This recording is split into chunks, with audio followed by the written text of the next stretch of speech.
That's already a pure gold, Marcos. So the rule of thumb, kind of here, if you see that in one ad set you have kind of mixed audience, as you said, you would want to consider and create a new ad set per an audience. Yeah, that's what I would do. I mean, you can also make assumptions beforehand already. Like oftentimes it comes down to creative type and messaging. So if you, for example, have short form.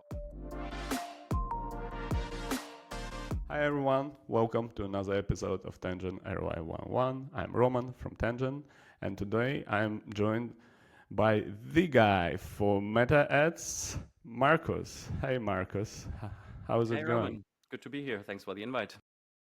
Tell us why have we invited you to talk about the meta ads? Well, I don't know why you have invited me, but I guess because we had lunch together and then we thought it would be a good idea. No, I mean, in the end, I've been running meta ads for kind of the past 13 years. Started my career in the gaming industry, moved to subscription apps in 2019, always with meta as my primary channel. And so, yeah, I've been quite active on LinkedIn in the past 2-3 years now, publishing content around the topic, getting good feedback when it comes to like people implementing my stuff and seeing good results. So, yeah, I think it makes sense to go through some of what I talk about on LinkedIn in a little more detail, and that's why we're here today. Exactly. Yeah, Marcos posts a lot of really cool stuff in all formats. I already saw a video, carousel, about meta ads, and that's as a background for why we're doing this recording. And it turned out we never had a video about meta ads one-on-one, so this is why I thought like Marcos would be a best person to do that with us. We've prepared some slides. The slides are based on Marcos' LinkedIn post. We will, of course, post everything in the description of this video, both Marcos' account and the source post, basically. But without further ado, let's do it, Marcos. Just share a screen, go through the slides, and I'll ask some questions during the presentation. Sure, let's do that. And yeah, thanks again for putting them together. I mean, I think it's great to kind of have something prepared visually that we can walk through. So that's our secret sauce. Thanks for reading my stuff and getting it 95% right when transporting what I'm trying to say into the presentation. Okay, let's jump in and start with channel level strategy. So one thing I love to always talk about is that meta in the end isn't just a singular channel. You have a bunch of different placements in there, and each single one of them is as big as a channel in its own. So like Facebook versus Instagram are two completely different apps that you're running ads in, and they have different audiences, and both of them are huge. So in the end, the setting of your placements in Ads Manager can like look quite trivial, or you just go for Advantage Plus placements and don't even think about it. But the inventory behind that is completely different, will deliver different results, will mean needing to run different creatives. So it's actually kind of a big thing to keep in mind when you're running these ads on Meta. And they're always adding new ones. I mean, now recently Threads was the next biggest addition to that mix. The previous ones were the Reels placements on Instagram and Facebook, which are their kind of competitor to TikTok, and kind of that upper funnel short form video. And I'm excited about Threads. I'm just adding them into the campaigns I'm running, trying to see like how can I actually get some distribution there. For now, I haven't. But in the end, that comes down to like what creatives are you running and are they a fit for that kind of audience on the placement. So I think the first people that are figuring out like what does an ad on Threads need to look like in order for the algorithm to distribute it there are going to have a good time, because so far I don't think many advertisers are spending a whole bunch of money on that placement. And I think the app is at like 400 million monthly actives or so. Yeah. And we can, first noob question, we can choose the exact placement in Meta. We can, but I recommend not to in the end. So like the more you restrict the algorithm and the choices it can make, the higher your prices in the end are going to be. And ultimately, where you want to end up is that you're able to run an ad set on Advantage Plus placements, meaning all placements are enabled. The algorithm then makes a decision on where to spend your money, and then you analyze if it's doing a good job and how to steer it in the right direction. I wouldn't necessarily do that by limiting placements in the first 10, just because it will be more expensive. You are likely not making the right choice because often it's just based on kind of assumptions, while an algorithm can of course always find efficient pockets within a placement. Also, it's just very efficient if they're, for example, able to show an ad to the same person on first Instagram Reels and then on the Facebook feed if they use both apps. So kind of they can look into the whole user journey there. So in the end, the algorithm is going to make smarter decisions, but you need to question it and kind of steer it in the right direction. And I'm sure we're going to talk about that in a minute. Gotcha. And for the threads, for example, how do you, like, I don't know, you run an experiment for the threads, but you still want to do Advantage Plus? I wouldn't even call it an experiment right now. It's not like I set up an A/B test or anything. Basically, I'm just adding it into my running ad sets as the placement becomes available in the dropdown. For now, at least from what I saw, Meta hasn't kind of automatically added it, so you still have to kind of choose it, which is actually quite nice of them. With many of their settings, they just auto-enable them, and then you have to figure out what's going on. So I'm adding them in now here and there. And then I just analyze the data looking at, am I getting distribution on that placement? And if so, what does the performance look like as it's reported in Meta? So really for now, it's about figuring out how to deliver there, because I think usually as a first step, that's the challenge, that kind of the algorithm is, I mean, they have a ton of data on how things convert and perform on Instagram, on Reels, on Facebook. So if you're running conversion optimized campaigns, they're likely not to directly kind of spend a whole lot of money on a new placement, just because the algorithm doesn't know how it's going to do in the end. Yeah, gotcha. And I also read they're starting to show ads on WhatsApp. Have you read that? Yeah. That's kind of the next addition here. Yeah, I wonder how relevant this would be for like app promotion. I guess that's really more for like lead generation or so, and then maybe ecom. I think they have these kind of branded channels that you can run stuff in.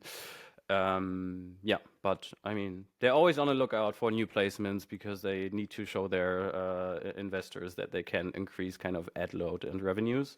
I mean, they even added ads recently to notifications, that you can kind of run an ad in like a Facebook notification. So, I mean, they have these tiny weird placements where I've never seen an ad delivered, but I guess if you optimize, for example, for just brand awareness and instead of conversion or like any really upper funnel goals, then you are likely going to see kind of a more even distribution across placements based on how much reach there is on them, while kind of the more you optimize for quality, the more you're going to be segmented onto placements where it actually makes sense for you to run. And oftentimes that's not going to be a notification or whatever they have, like Facebook Marketplace or all these kinds of weird things in there.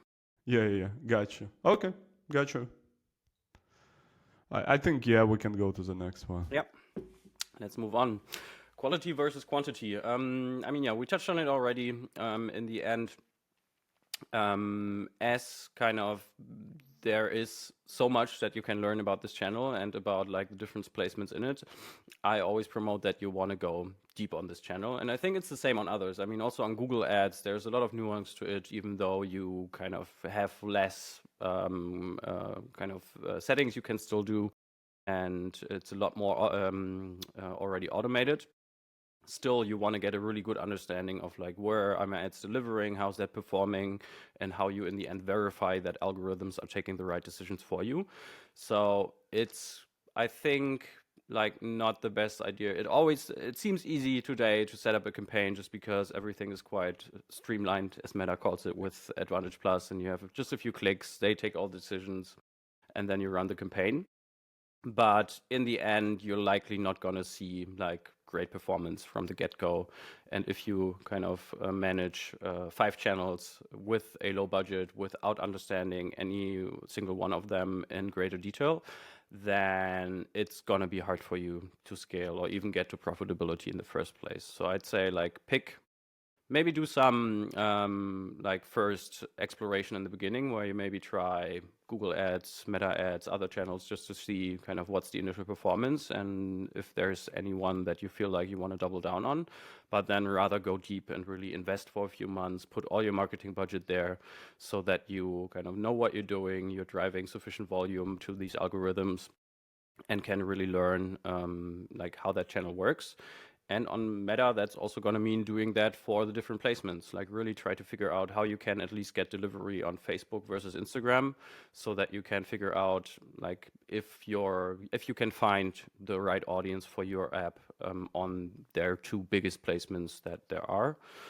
Because oftentimes what I see is that people do the usual. They have some UGC videos because that's been kind of the hot creative type to use these days. So some talking head of a person talking to the camera saying, hey, use this app, it's great, or making a shocking face and then showing a screen recording. They run that. It gets delivery mainly on Instagram Reels because that's where these videos tend to be kind of the native format. And it doesn't perform, and then like they feel like Meta is not for them. But they really only tried like one part of everything that is available there. So go deep, test really broadly within that channel, like totally different creative types, and kind of figure out if there's a placement that can work for you. Got you. Do people still use Meta as their first channel that they start with, from your experience?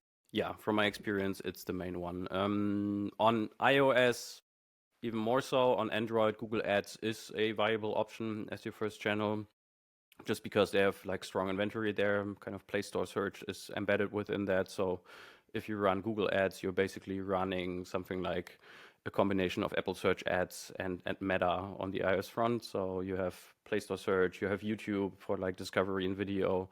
So that's a good viable option for Android, but they haven't been as strong on iOS just because like the whole tracking is a lot more complicated for them on Google. They own the kind of the system completely on Android. But I mean, I hear there's updates coming on iOS as well, where they're gonna use IP address now also for tracking. So that should make things maybe a bit better on iOS as well. We'll have to see. But definitely for now on iOS, Meta Ads has been the primary and first channel for most apps. And then most apps tend to launch on iOS. So that's where kind of the focus on this comes from. Got it. Let's go on. Account architecture. So when you're building out your Meta account, in the end, what is the main recommendation from Meta and from kind of all the stuff that they put out there is that you want to consolidate. Because in the end, you need sufficient data on a campaign, and it needs to be able to learn so that it can take decisions for you. And that does make sense to some extent, but you definitely want to question it and figure out like how can you work in sync with the algorithm? How can you steer it, use it to your advantage, and not just kind of throw everything in one bucket and hope for the best? Because if that doesn't work, then you don't know what to do next. And if it does work, then you're very reliant on like one campaign that is super consolidated, and if it breaks, then you're going to be in trouble. So basically, you want to be able to diversify your account in a way that makes sense. What that can mean is, for example, that you're running different campaign types. There's app promotion campaigns, which are usually kind of the first one that people use if they want to advertise an app. Mainly that comes down to either using an MMP like Tangent or others, or the Meta SDK to feedback app events to Meta and then optimize for something like a start trial to then target their campaigns. There is, but also web campaigns, web sales objective that you can use to send people to a landing page to either convert them directly on the web or even send them then back to the app after that. And just by using these different campaign types already, you're going to be accessing different audiences because Meta kind of has tagged everyone's recent performance against all the different objectives. And there's just some people in that web sales bucket where they say, okay, these people are more likely to react to these ads compared to app promotion, which tends to skew quite young. App promotion, like sending someone directly to the App Store, tends to be a bit younger for most apps. It tends to deliver a lot on these kind of upper funnel, short form video placements like Facebook Reels, Instagram Reels. So just by diversifying into these different campaign types, you can already make sure you're accessing a broader audience. And maybe it's the channel in the first place just hasn't worked for you because you weren't accessing that audience. So that can be a big unlock. And the same goes for how you then do creatives. In the end, creative is targeting. We've heard about it before, kind of everyone talks about it. So as you structure your account, really learn which creative delivers to which audience and if it should be competing against other creatives. Because if you have an ad that is bringing you like 55-plus-year-old females and you have an ad that is bringing you 18-year-old males, then maybe they shouldn't be competing on the same cost per trial target because they're going to be much more or less likely to convert to a paying subscriber down funnel, which doesn't mean you shouldn't be using both and try to buy both audiences, but they need a different goal. And hence you want to then diversify your account by having ad sets that then only run ads either for one audience or the other, and then you can steer performance based on what you know is going to happen down funnel. Oh, so that's already a pure gold, Marcos. So the rule of thumb, kind of here, if you see that in one ad set you have kind of mixed audience, as you said, you would want to consider and create a new ad set per an audience. Yeah, that's what I would do. I mean, you can also make assumptions beforehand already. Like oftentimes it comes down to creative type and messaging. So if you, for example, have short form 9:16 video, UGC content, you can be pretty sure it's going to go mainly onto your Instagram and maybe Facebook Reels. And then on Instagram Reels, the audience is just going to skew a lot younger. While if you, for example, have a static ad, that's mainly going to run maybe in a Facebook feed or Instagram feed where the audience is going to be a bit older, higher quality. So kind of over time, like if you look into your breakdowns, in the end, Meta is still very good at giving you data on a breakdown level. So you can always see like where did my ads deliver in terms of placements and what age did that result in. And that's what you want to learn over time. Like what ads should I make in order to run them on a specific placement and what audience does that result in? And then that's kind of what you're using to structure that account. And when starting, do you usually go with like, I don't know, worldwide campaigns, all ages, all genders? Or you have some sort of brief or understanding from the client and their product? Yeah, I wouldn't go worldwide, but usually broad. So like within a market, then it's going to be broad, all genders, all ages. And then we learn over time, like where does it make sense for us to target and how do we make those ads that go after these audiences? Most apps are going to be pretty focused on like US as they go. Maybe there's like local apps that are then, I don't know, French to start with or German, and that would be advertising in those markets, of course. But market or geo is, of course, another layer to think about within that diversification and account structure, because also where a person comes from will dictate their purchase power. So again, the down funnel conversion is going to look different, and therefore you want to make sure, for example, if you're trying to go like broaden your geo mix, then don't throw everything in one bucket. Like if you have one campaign that is targeting the US, I don't know, Brazil and Spain at the same time, then your average revenue per user from these audiences is just going to look a lot different.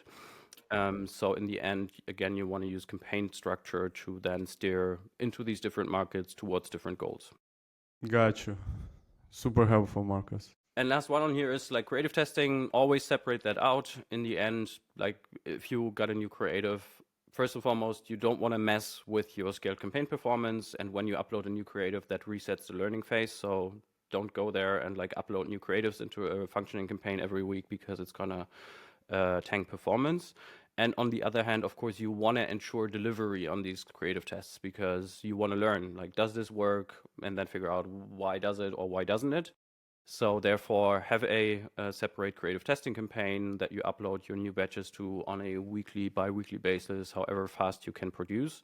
And then don't put too many in one ad set. Like I tend to go with like 4 to 6 maybe, so that I get at least some delivery across most of them, and can then in the end look at the data after my testing time frame and figure out, okay, what had a good hook rate, what had a good hold rate, which delivered results, and what can we do in terms to optimize them as a first step, next step. Got you.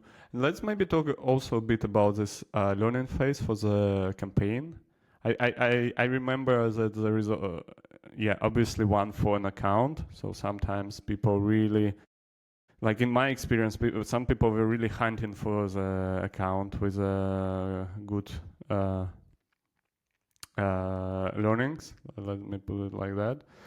But also you're mentioning the campaigns have a same kind of meaning. I mean, the main one people talk about with learning phase is that, like on an ad set, Meta tells you to collect 50 events, and then the ad set is going to know what it's doing, targeting the right people.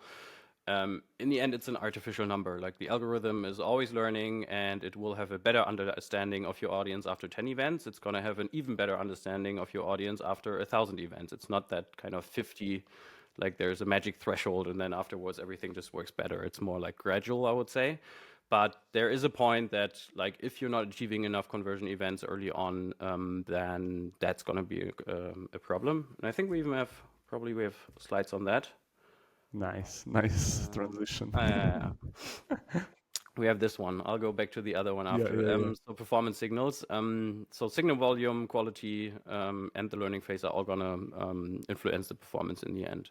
You want to drive sufficient signal, 50 a week, 10 a day. That's kind of usually what people say is kind of a good starting point. Then, and quality means in the end, you wanna first of all optimize for an event that makes sense for you. So it's like it correlates with value. It's not just kind of a click or anything, because anyone can click on an ad. That doesn't mean that you're gonna, in the end, also create revenue. And the other thing is that the event needs to be enriched with enough parameters and happen in a moment where like Meta can actually capture it. And that often needs some testing. I just did a webinar with Thomas Beatty on like signal engineering. We talked a lot about like signal quality as well.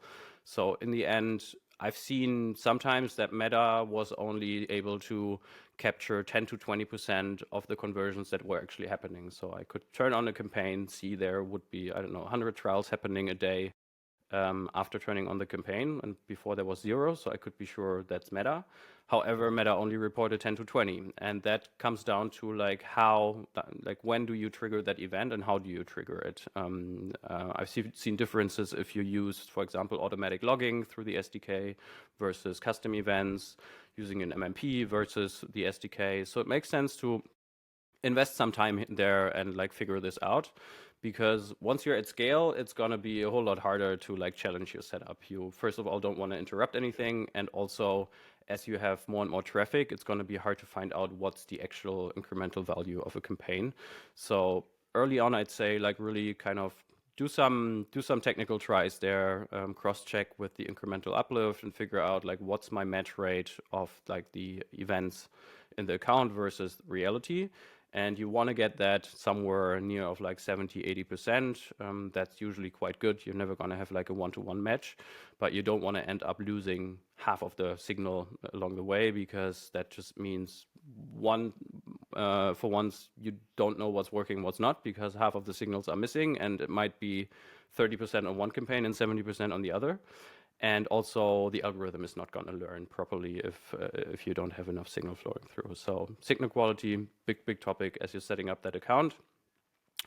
And then, the other one I would say when it comes to signal is that start trial is often a good starting point. It makes sense for most subscription apps, but it is flawed in the end, because trial conversion on an audience level can vary massively. You might have some users converting at like 70% conversion rate and others only at 20. So if Meta only looks at your cost per trial, then they're kind of grading them all similarly. So if someone comes in that is very young, doesn't have purchase power, and starts a trial for $5, the algorithm is going to be raving about it and feel like, wow, this is great. But then a user that comes in at $10 from an older audience with higher purchase power might be much more valuable to you, but the algorithm doesn't see it. So that's where you really need to cross-check what's going on in the account with what's happening in the app. And if you're in onboarding asking for how old are you, what's your gender, then you are basically going to have down funnel performance and can map that to what's going on Meta and figure out where do you want to be spending. And that's kind of the main thing that happened after ATT, where that kind of step broke from attributing the actual person to your product analytics. Now you have to use kind of that aggregated data to then look into how does that map out when against the audiences that we're buying on Meta. And last but not least, what's also on here is like different signals can be used for different goals. So starting with a start trial, usually a good idea. As you grow the account, you could, for example, look into qualified trial events where you kind of move a bit deeper down funnel and think about like, should we really send a start trial for every user? Or do we want to exclude certain ones, for example? So sometimes that can be younger users just because they tend to not convert as good. You might have other qualifying questions in onboarding where you kind of try to figure out, like if users answer this question, then their trial conversion goes up by 40%. So maybe that's the right audience to optimize for. So kind of going a bit deeper there can be a good unlock as you're scaling, but I would say early on, it's rather about like really getting your creatives right, knowing which placements to deliver on. So don't make this too sophisticated as you're just starting out. A start trial is often kind of good enough to go with in the early days.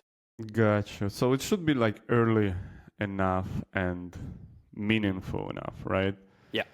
And really early is the big one here. So don't try to optimize for events that happen like on day 2, 3, 4. So it should really happen within the first 24 hours or even 16 hours.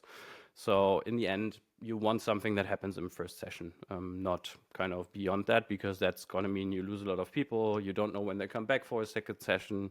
So really anything in like onboarding still makes a lot more sense than waiting for them to, I don't know, start a trial and then set up their account at some point later. That's just too late and too few. gotcha.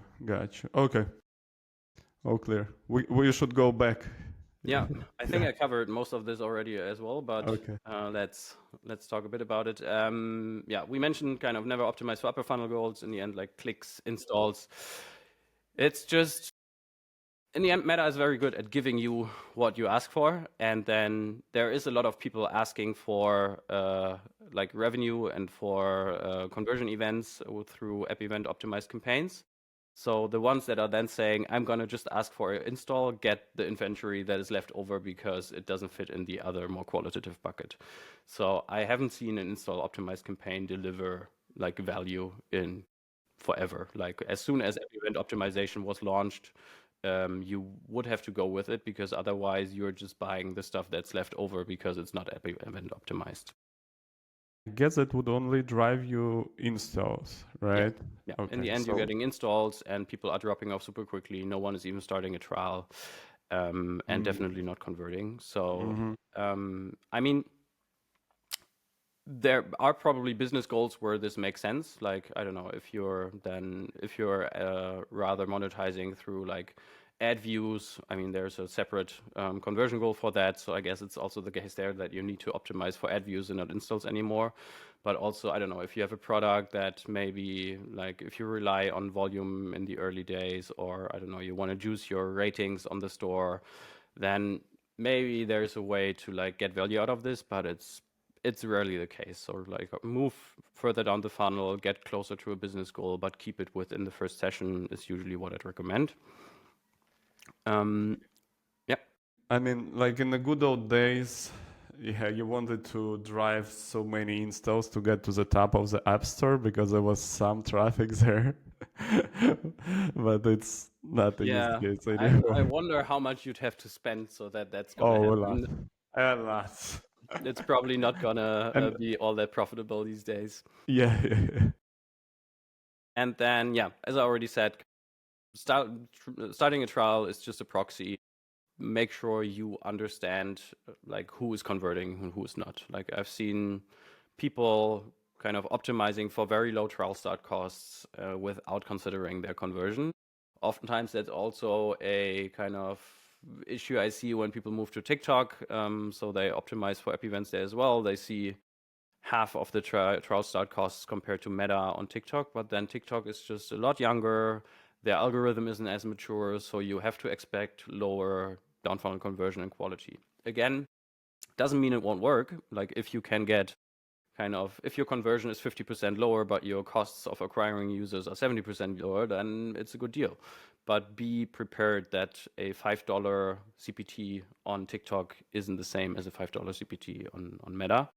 And that's kind of the thing you always need to keep an eye on and use your onboarding questions for to be able to segment that way. So if you run Meta and TikTok, have a question in onboarding where you ask, where did you hear about us? So you can get that segment where you're gonna be able to analyze down funnel performance. It's never going to be perfect. It's not like everyone that came from a TikTok ad is going to answer TikTok, because maybe they've also seen a Meta ad before, or they watched a TikTok video and then they went to the App Store, downloaded from there, and answer App Store.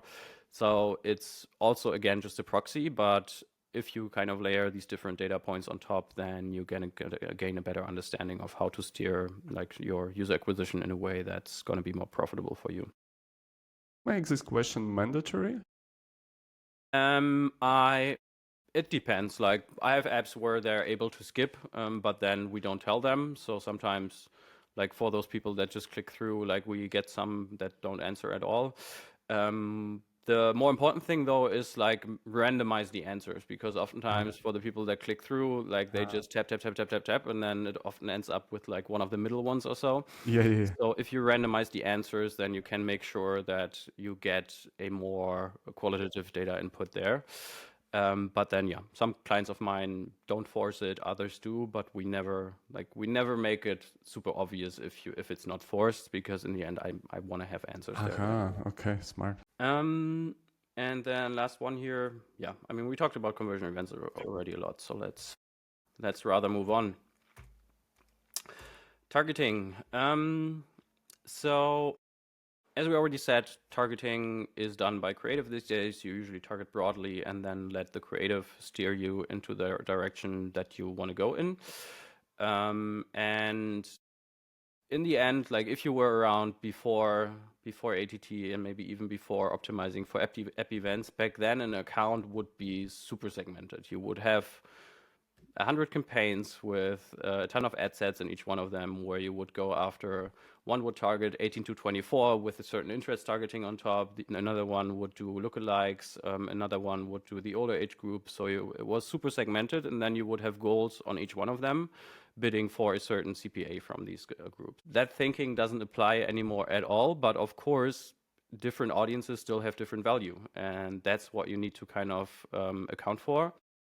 And as I said, it still makes sense to try and diversify your account in a way that allows you to access these different audiences. So while segmenting isn't the way to go anymore, of course, still you want to be able to address like a large population if you want to scale. And if you're hyper consolidated with just one campaign, one ad set, then Meta is making all these decisions. And oftentimes I see them not making them so smartly. Like oftentimes one ad that is the top spender just gets 80% of all the spend. One ad means just one targeting, and one targeting means you're only going after a certain audience. So as you try to scale that ad, it just gets expensive very quickly, because you're just kind of targeting the same people over and over. In terms of like age targeting, yeah, one thing I talked about before is it got more complicated on Meta in the recent years. So they're pushing more and more towards not doing age targeting, just like Google Ads doesn't allow you to. So they've been hiding the more restrictive targetings. So right now, if you are already on the new setup that only allows you to create Advantage Plus campaigns, then within that, if you make an age targeting, it's just a recommendation to the algorithm. So they say, yeah, you can tell us you want to go after 40-year-olds, but we're still going to try everything else. And if we find that they have lower cost per trials, then we're going to buy them. So in order to still do a restrictive age targeting, you'd have to either move back to manual audience, I think they call it, or original audience. Yeah, true. That's what it's called. Or you can, on account level, actually set a toggle that says I'm advertising age-restricted goods, which allows you to move it up to like 25 plus at least. And that helps you get rid of that usually very poor quality, very young audience. And that oftentimes makes sense, especially in the early days. I mean, you're not looking for massive scale yet. You're trying to prove a channel early on. So like at least excluding the audiences that are generating a lot of traffic but not converting can make sense as you start out, but be aware Meta is trying you, not is trying that you don't do it. Advantage Plus placements, as I already said, I tend to use it. It's kind of an Advantage Plus setting I'd always recommend, because in the end, if I test an ad, I want to learn where does it deliver. And then I can still take the decision whether it makes sense to run that ad on that placement. But if I limit my placements, then I might be forcing creatives onto placements that don't belong there. And I'm never going to learn if there's like profitable pockets within other placements. And I've seen accounts running on very weird placement mixes, like I recently came across an account where a client within one ad set was spending like 80% of budget at a scaled budget on Audience Network, which I haven't seen in a while. So it was mainly rewarded video ads in Audience Network. It was an Android campaign, so Audience Network is more of a thing there. But I think most people wouldn't really consider this, at least not in non-gaming, as one of the ad sets, one of the placements they can scale in. But they did find a creative that works there. So then the question was, okay, how can we make more of it? It seems to be working. How can we own that placement? And then we basically access this completely different inventory. It's like a new channel, all within from the same UI, while you don't have to kind of add the headcount and the processes of running an additional platform where you would be able to buy rewarded video placements. So definitely recommended, like figure out what placements work for you through Advantage Plus placement. And last but not least, lookalikes, also one of my favorite topics. I think no one is really, or like promoting them at least anymore. Many more the accounts that I look at aren't using them. While back in the days, it was the single most profitable strategy for everyone. Everyone uploaded all their user data to Meta and then created lookalikes on a ton of different layers. Like you would have payer lookalikes, high payer lookalikes, low payer lookalikes, credit card payer lookalikes, renewals, anything. And that would help you kind of add a little bit of incremental reach on top of these audience with each lookalike. These days, it's not as popular anymore because after ATT, you didn't have the IDFA anymore to create them. And also, it's really hard to figure out, is a lookalike actually performing better or worse than another ad set, just because you don't have that down funnel tracking. And in your onboarding, you couldn't ask a person, did you come from a lookalike ad set? So it's not like you're going to know. But I am definitely see still good results with them. So kind of as you scale, try them out. Like for example, what you can do, like in like a geo campaign, like create, like if once you have enough data, that is kind of usually the most important. So you want to have qualitative data, so enough payers, for example, to make sense to create one. And then match rate on Meta tends to be low. So if you now upload your lookalike data, you're mainly going to have email addresses if you ask for that information in onboarding. But then Meta is most likely not going to have the same email for many of the users. So you have to upload quite a bit, like 5 to 10K is usually what I recommend to get a decent sized core audience and then build lookalikes of it. And then you can test them out in like a separate country, for example. So if you then run first a broad campaign, let's say you're mostly active in the US, then you first run a broad campaign in Canada, look at what does my overall Canada performance look like for that time frame. Then you pause everything down. Then you only run lookalikes in Canada. Again, look at how do metrics behave. And that can give you a good insight in whether adding that lookalike actually results in a higher quality audience. Another indicator can be just by looking at the breakdowns again. So if you're targeting a lookalike and then you directly see, wow, now my age targeting skews a lot older. Before it was, I don't know, 25 to 34 mainly as my main audience. Now it's 45 plus. That's also already a good indicator conversion is going to be better, and you're going to be knowing that based on your onboarding data again. Got you. And also, like, Meta just announced the return of the AMM. So basically, you can get the raw data for the users attributed by Meta. Yeah, I saw that. I haven't dug into it yet, what that actually is going to mean for like attribution and how much it's going to help. So I really don't know yet, but it definitely sounded interesting. But yeah, you can kind of get the users and do the lookalikes based on the like device IDs and create audiences based on that. Yeah, but you're still not going to really have a unique device ID, right? It's not like they can't give you IDFAs because they also don't have them. So in the end, yeah, I wonder what that data is going to look like and what you can do with it. But I mean, it did sound like the next step in a direction where everyone says, "Fuck ATT, we're just gonna kind of building out these solutions again based on IP and fingerprinting." And now, like Meta is leading the way there. Well, in the beginning, they were very, or I wouldn't say supportive of Scan, but they said, "Hey, if this is the way to go, then we're going to be investing in Scan infrastructure." And by now, every account runs on AEM, and now they're going back. They're doing this. So definitely, it feels like the whole ATT thing, like Apple doesn't seem to care anymore, which is interesting.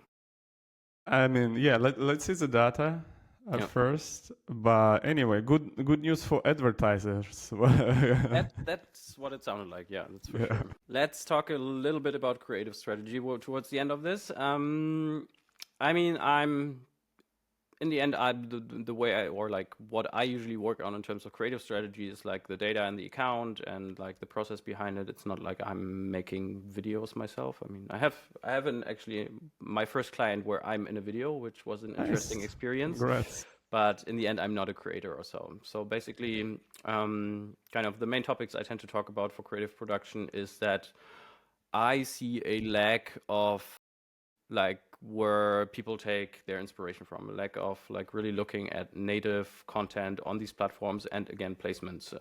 In the end, oftentimes there is the same kind of creative concepts recircled through the industry because everyone just spies on everyone else's ads. It's easy in Meta because you can just go to ads library, and then kind of everyone is using the same stuff. And I would say in the end, there is just fatigue of a concept overall across the industry. Like recently, for example, everyone started saying my app is the Duolingo of this and that, or the Spotify of this and that, which was like a big trend. Of course, once a user has seen like 20 ads claiming they're the Spotify or Duolingo of something, they're gonna feel like I don't give a shit.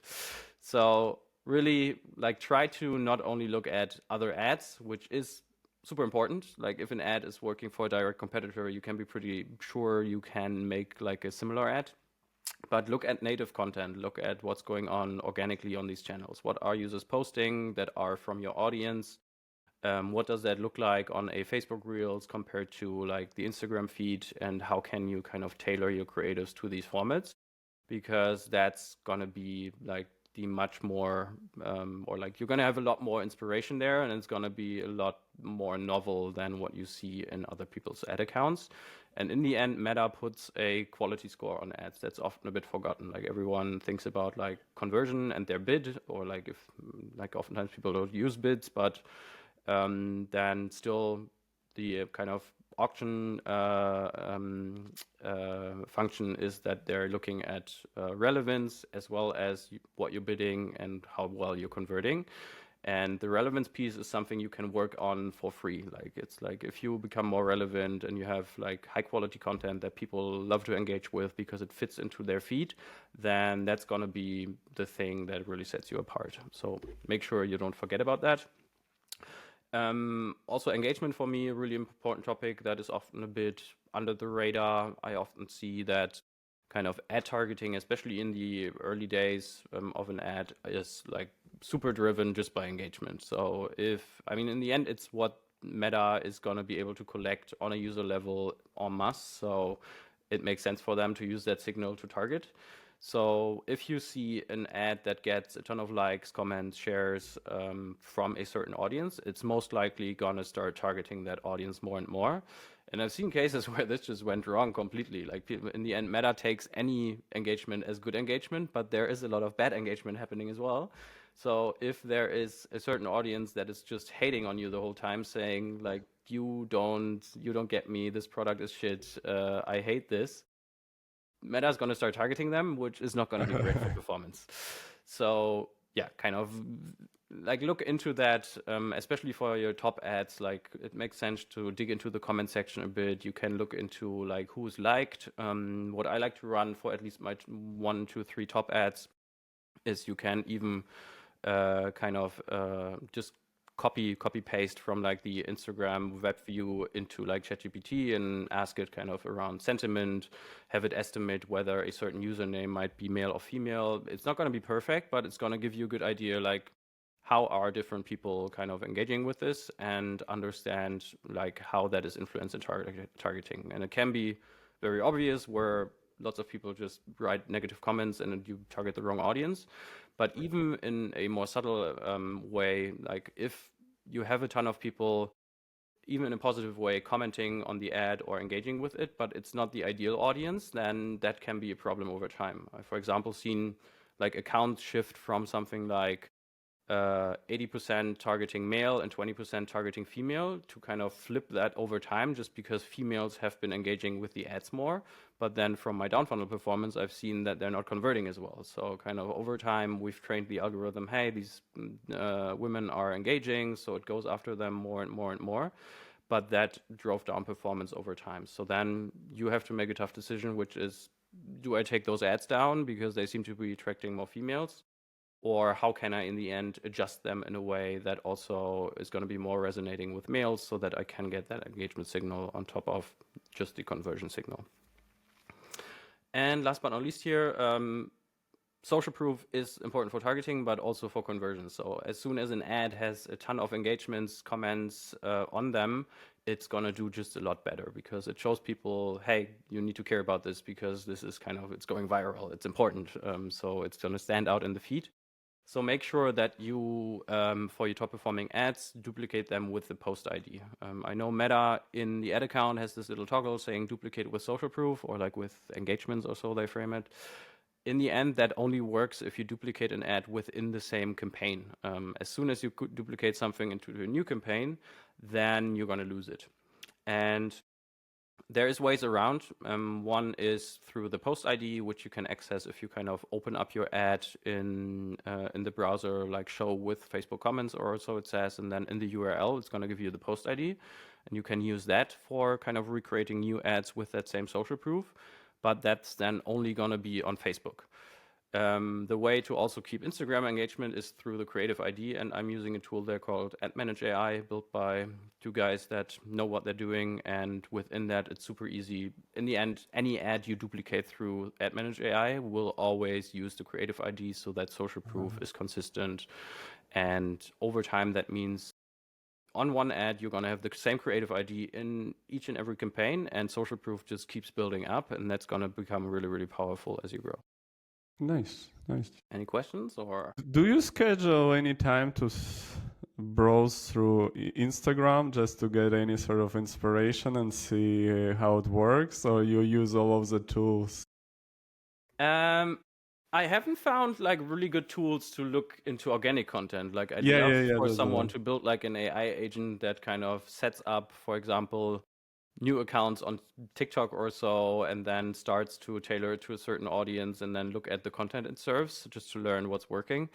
I do look into these apps every now and then when kind of I feel like, hey, let's take some organic inspiration. Then I look at them. I'm actually not a big social media user besides LinkedIn when Yeah, yeah. in my free time. So it's not like I'm on Facebook Reels all the time. Yeah, yeah, yeah. Like I haven't opened the Facebook app in a while before I then just for creative inspiration really. But yeah, in the end, so I have certain, it's not scheduled, but in the end, I do take time to look at these placements and try to figure out like what styles could we use for a new advertiser that I'm working with. Yeah.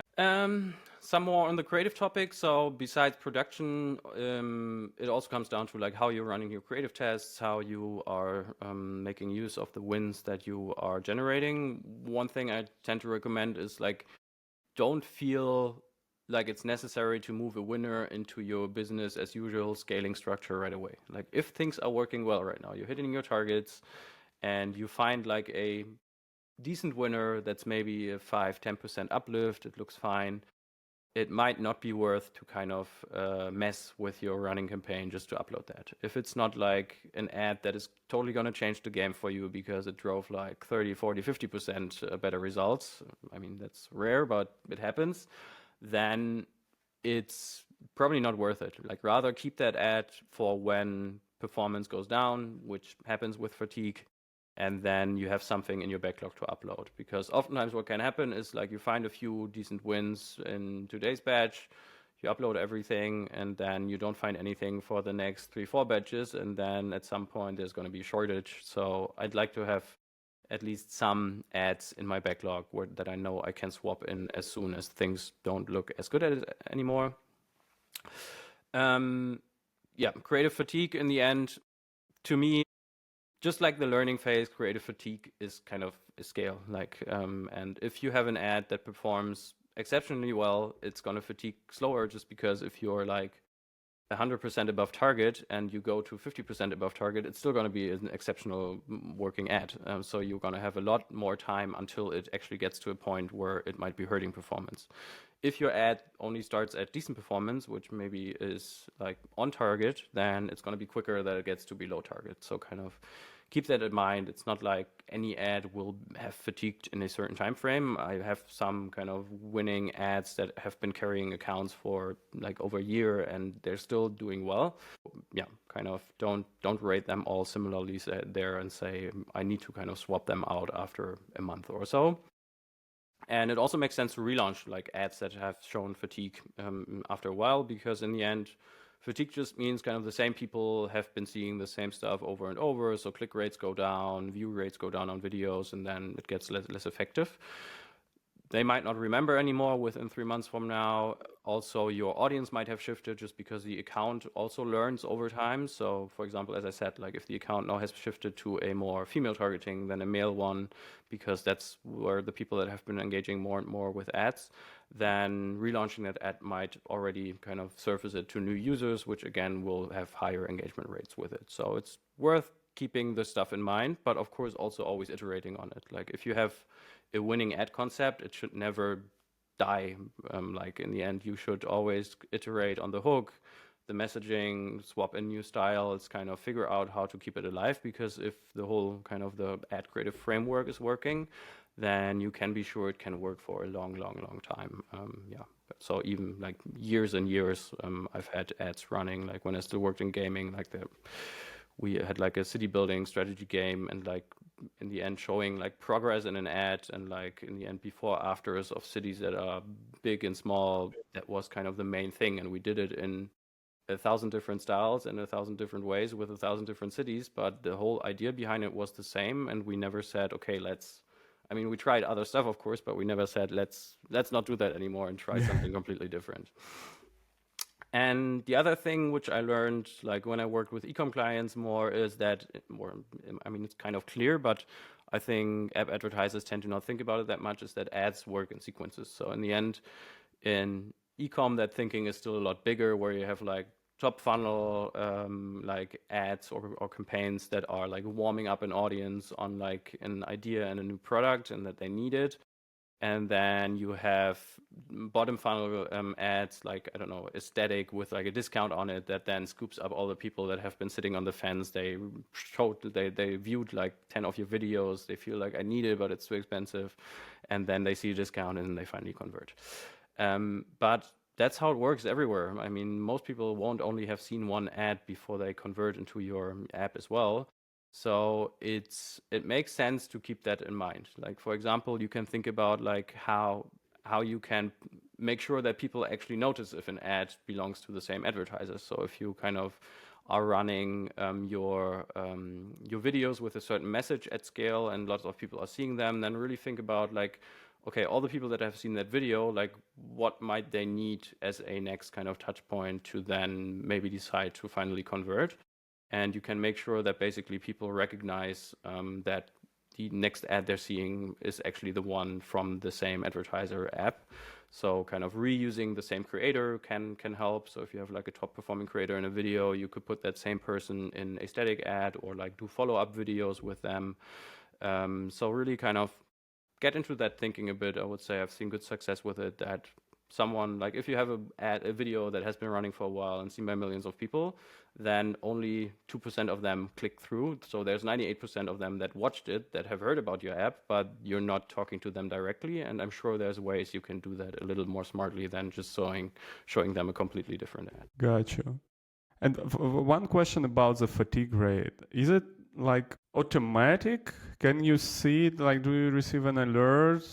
Like, oh, the conversion rate dropped significantly. Probably it's a fatigue.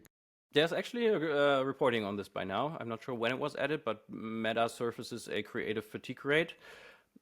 I'm not sure yet how they are calculating it. I mean, in the end, you will see creative fatigue based on performance, and then a kind of very well functioning winner will just not do as well anymore in a few months from now. Yeah. And that's going to come down to like lower click rates, which then drive up click costs.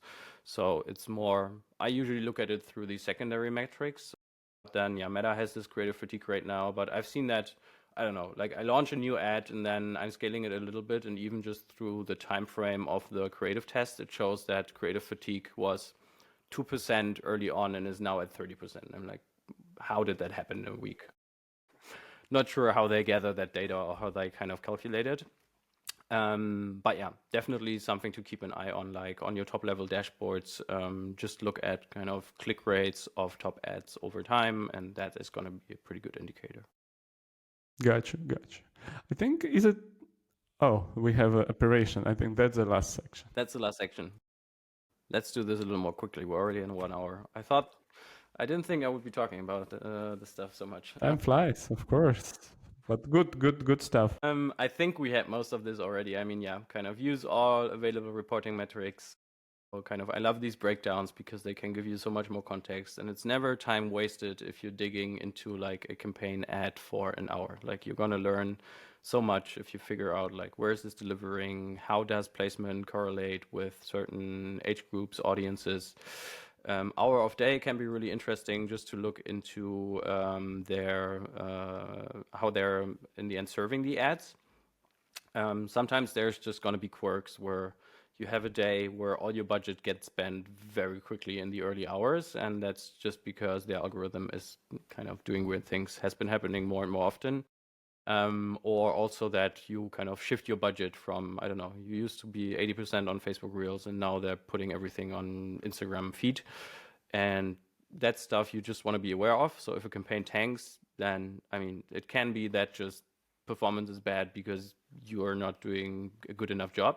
But very often it's also that the algorithm isn't doing a good enough job. And then that's not the point where you're going to have to say, I'm going to switch up my whole strategy and do different ads and do everything differently. If you feel like, okay, this actually looks funky in terms of ad delivery, then rather wait it out, see when you can start scaling again. So keep a good eye on that. Naming convention, super important, I think, like just for keeping a good overview of the account and being able to break down on additional metrics. So as soon as you like add an additional data dimension in the name of an ad, for example, I don't know, like the usual ones they have are age, gender, placements that I'm looking at. But then you could, for example, implement something like creative type on your ad level so that you call it ad name underscore UGC or static or whatever you have kind of your buckets. Then that allows you to pull data and use that as a breakdown level, because you can then kind of in Excel or your analytics tool have it aggregate data on that naming piece. And that can give you like a lot of insights on really kind of learning what's driving performance, where does my money go. So I would say kind of implement a basic one from the get-go, and you can even kind of make it longer and longer over time, because you're going to have kind of additional data pieces that you want feedback on. And when a consultant like me comes in, it's also just very helpful if the account is at least thought through a little bit and you don't have just campaigns that are called one, two, copy. I don't know. So I've seen some pretty terrible, terribly named account setups. And last but not least, yeah, kind of always verify the recommendations that you're given by the algorithm, but also Meta itself. It feels like this is becoming a bit of a running gag that I'm ending presentations on bashing the marketing pros. But I mean, I don't want to bash them. I've gotten help before with like some issues from their team. But in the end, they're not marketers. It's like a sales team that is kind of an external team to Meta. They're not they don't have access to all the tools someone that is working at Meta would have. And in the end, their main job is to kind of call as many people a day in order to like make them use additional campaign types, make them spend more ad budget. And that's not necessarily aligned with your performance. So you would never have a Meta marketing pro telling you, hey, scale down because this doesn't seem to be working. And of course, yeah, kind of be mindful of that. I see. Gotcha. I have a question, but let's see. It's not related to the slide. Let's see what else do we have. Is it the last one? That's the last one, I think. Yeah. All done. Yeah, nice. Like precisely an hour. But then I have two questions, super quick. First question, I'll put it in the comments. Also to increase the engagement for this video, I'll ask Marcus to respond in the comments after we publish the video. Ooh. If you guys have questions for Marcus, please also put it in the comments. That also helps. That will not only help you, it will help other people, and it will help this video to get more views. Also give us a like. It's always super useful since I write LinkedIn content regularly. It's just super useful to me when people ask questions in the comments and I get to answer them there. And then that's usually inspiration for what I write about next. Exactly. It shows me, okay, there is something that people don't understand and I haven't even thought about it. Exactly. And of course, if you like to support what we are doing here with these educational videos, please give us a like. Last question, Marcus. How can people find you? Mainly on LinkedIn, yeah. Marcus Burke. I'm pretty sure I'm the first one that comes up by now. I just crossed like 9K followers, and that's my main channel that I interact with people with. We will leave the link in the description to save folks some time. This was super helpful, Marcus. I think that's a very good video to start with meta ads. Thanks a lot for joining. And yeah, until next one. Cool. Thanks a lot, Roman. Really enjoyed this. Thanks, man. See you around.